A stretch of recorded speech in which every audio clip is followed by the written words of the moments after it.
شروع اللہ کے نام سے جو بڑا مہربان نہایت رحم والا ہے۔ الف لام میم۔ یہ کتاب قرآن مجید، اس میں کچھ شک نہیں کہ کلام خدا ہے، خدا سے ڈرنے والوں کی رہنما ہے، جو غیب پر ایمان لاتے اور آداب کے ساتھ نماز پڑھتے اور جو کچھ ہم نے ان کو عطا فرمایا ہے اس میں سے خرچ کرتے ہیں، اور جو کتاب اے محمد صلی اللہ علیہ وآلہ وسلم تم پر نازل ہوئی اور جو کتابیں تم سے پہلے پیغمبروں پر نازل ہوئیں سب پر ایمان لاتے اور آخرت کا یقین رکھتے ہیں، یہی لوگ اپنے پروردگار کی طرف سے ہدایت پر ہیں اور یہی نجات پانے والے ہیں۔ جو لوگ کافر ہیں انہیں تم نصیحت کرو یا نہ کرو ان کے لیے برابر ہے، وہ ایمان نہیں لانے کے۔ اللہ نے ان کے دلوں اور کانوں پر مہر لگا رکھی ہے اور ان کی آنکھوں پر پردہ پڑا ہوا ہے اور ان کے لیے بڑا عذاب تیار ہے۔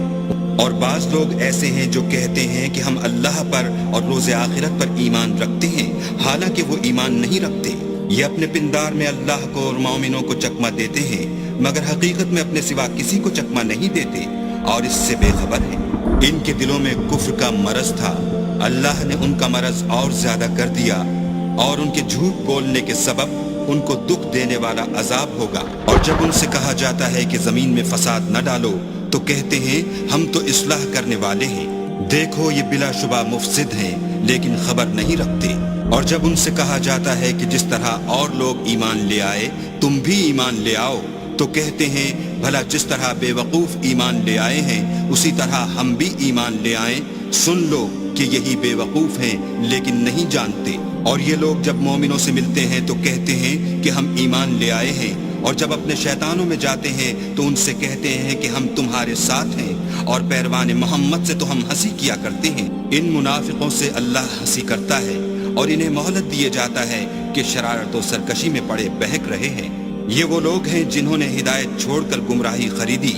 تو نہ تو ان کی تجارت ہی نے کچھ نفع دیا اور نہ وہ ہدایت یاب ہی ہوئے۔ ان کی مثال اس شخص کی سی ہے جس نے شب تاریک میں آگ جلائی، جب آگ نے اس کے ارد گرد کی چیزیں روشن کی تو اللہ نے ان لوگوں کی روشنی زائل کر دی اور ان کو اندھیروں میں چھوڑ دیا کہ کچھ نہیں دیکھتے۔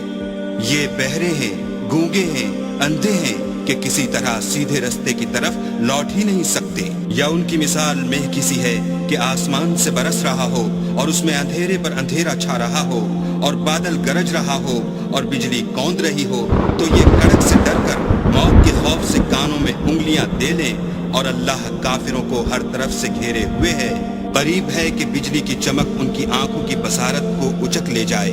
جب بجلی چمکتی اور ان پر روشنی ڈالتی ہے تو اس میں چل پڑتے ہیں، اور جب اندھیرا ہو جاتا ہے تو کھڑے کے کھڑے رہ جاتے ہیں۔ اور اگر اللہ چاہتا تو ان کے کانوں کی سنوائی اور آنکھوں کی بینائی دونوں کو زائل کر دیتا۔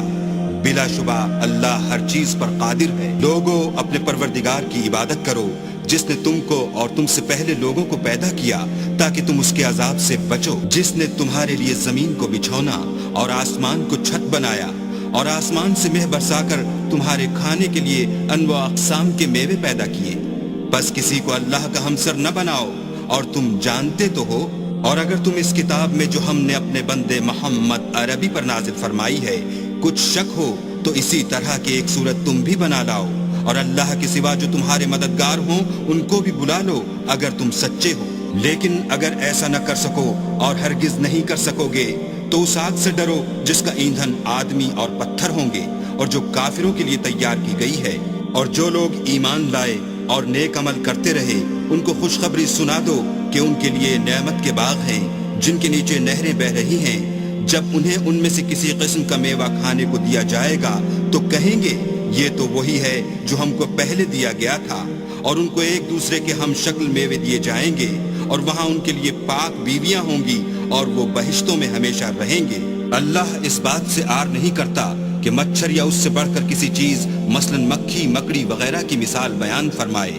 جو مومن ہیں وہ یقین کرتے ہیں کہ وہ ان کے پروردگار کی طرف سے سچ ہے، اور جو کافر ہیں وہ کہتے ہیں کہ اس مثال سے اللہ کی مراد ہی کیا ہے۔ اس سے اللہ بہتوں کو گمراہ کرتا ہے اور بہتوں کو ہدایت بخشتا ہے، اور گمراہ بھی کرتا ہے تو نافرمانوں ہی کو۔